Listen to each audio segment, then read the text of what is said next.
What's good, everybody? This is your boy Boo Lion, and today I'm joined by Boo Ladley. We're going to continue talking about Solo, a Star Wars story, and I've already given my thoughts in my previous review, which no one has watched. I think it's the thumbnail. We're going to get a really nice looking thumbnail on YouTube for this video. What did you have in mind? Something high def with maybe some impact font and like a stroke. A literal thumbnail? Around the letters? No, I think that's played out. Has it been done? I don't know. And by whom? Moving on to the first topic. We're getting into the movie now. Okay. So I'm here to offer a dissenting opinion from my boy Bulayan here. I would give the movie a solid C, possibly edging into C plus territory. It wasn't terrible. Definitely not the worst movie that I've seen this year. It certainly wasn't the greatest. Pardon? Last Jedi. I didn't see Last Jedi. Oh, okay. But I heard it was the worst. Although I saw Rogue One, and I really didn't feel good about myself after that movie. I'm not what you would call a huge Star Wars purist or huge Star Wars fanboy. However, I did enjoy the original movies, and I have seen many of the newer ones that have come out since then. I mean, I really felt like they captured lightning in a bottle the first time around, and so I don't expect them to do that again. However, they really could have done a better job making you care about this movie Solo.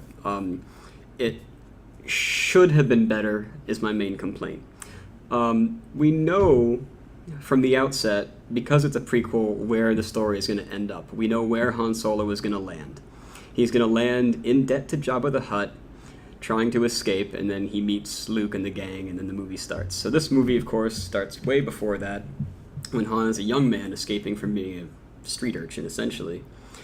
He joins the Empire briefly, fights in a war, in a battle scene that I thought took a lot of aesthetics from StarCraft cinematic sequences of all places. Maybe I'm wrong on that, one man's opinion, but to me it really reminded me of some of that stuff. Now, my biggest complaint with this movie is that they have all these possibilities to explore something really cool, which is how Han and Chewie met. Part of me thinks that it would always have been more interesting left in our imaginations, but I was still excited to see how they were going to do it, and what ended up happening was, spoiler alert. Okay, spoiler alert's okay, you guys are still with me? Alright. Han gets thrown into a pit to fight this monster. Turns out it's Chewie.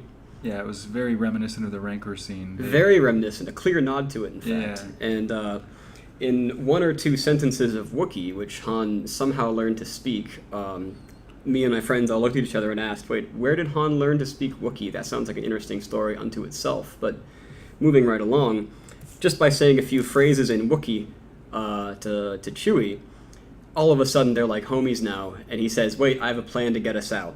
And it's a simple plan, and Chewie, despite being a very old, very intelligent being who has been obviously very mistreated by the people he's been around recently, completely trusts Han just on the back of him knowing a few sentences of Wookiee, which I thought really did a disservice to the depth of Chewie's character. I mean, the dude's almost 200 years old, and he knows things. He should be smarter than that. He would have noticed that pole, right? He would have noticed that the pole was weak, because, yeah. Like, Han's like, hey, by the way, if you punch this pole, we can get out together. And I think I want to give Chewie the credit of having... He should have known that all along. I don't know. It felt like so many parts of this movie that they just had to force things in a certain direction because they lacked the creativity to write a really engaging story. They could have done something so much more interesting with how Han and Chewie got together, but it was just they meet within seconds, they're allies, they don't have to win each other over really at all, and they're just buddies for like the rest of the whole Star Wars timeline for as long as both of their lives. Which I should add here as an aside, someone said once, since Wookiees live so long, Han Solo is basically Chewie's latest pet dog. So anyway, that's cool. But even though Han can speak Wookiee, he doesn't speak Wookiee after that first scene. He just apparently, he speaks English, and Chewie understands that, and Chewie speaks Wookiee, and Han understands that. I don't know. Didn't really buy that. Didn't seem very realistic to me. So they get out, and they escape, and they meet these smugglers. And again, right away, they're just like, hey, we're on this extremely high-stakes smuggling mission where if it goes wrong, it's our lives on the line. But yeah, you guys that we just met, you can come with us too because you're also obviously criminals. And that doesn't seem to me to be a realistic way for career criminals to think. It's like, oh, I'm a criminal, this guy's a criminal, well, then we can trust each other. I thought they could have done more there. There are so many times where characters become friends just because they have to get to the end point. It was like someone handed me a coloring book, but it was already all colored in, and it was only colored in with like 3 or 4 colors, and I'm sitting here like wishing they'd given it to some brilliant artist with, 128 pencil crayons ready to rock, and they just didn't quite take it there. Anyway, I start with the ugly because I'm just a pessimistic person at heart, and to be honest, a movie snob. So I'll get to some of the good stuff that I thought now. The action sequences were very entertaining. They were very exciting, great popcorn movie. There's the one scene with the train where some people die, they're trying to steal some things, and there's some explosions and laser shots, and that was cool. But I'm not so impressed by that in movies nowadays because you've got these big budget movies coming out, and when you have a essentially unlimited budget and the technology available to us in the year of our Lord 2018, you really can do anything. You can make anything happen. You can make anything look like anything when you have enough money to hire the best people and use the best technology. So it was cool to watch, but I'm not impressed per se. I thought that the 2 low points of the movie were Han Solo getting his last name, which, spoiler alert. Okay, spoiler alert, you're still with me? Cool. So spoiler alert, he signs up for the Imperial Guard, and they say, what's your name? My name's Han. What's your last name? He's basically like, I don't have one. I'm alone. I'm alone. And he's like, okay, Han Solo. Dun dun dun. And all the fanboys are supposed to go, yay, Han Solo! Anyway, kind of weak, kind of cringeworthy.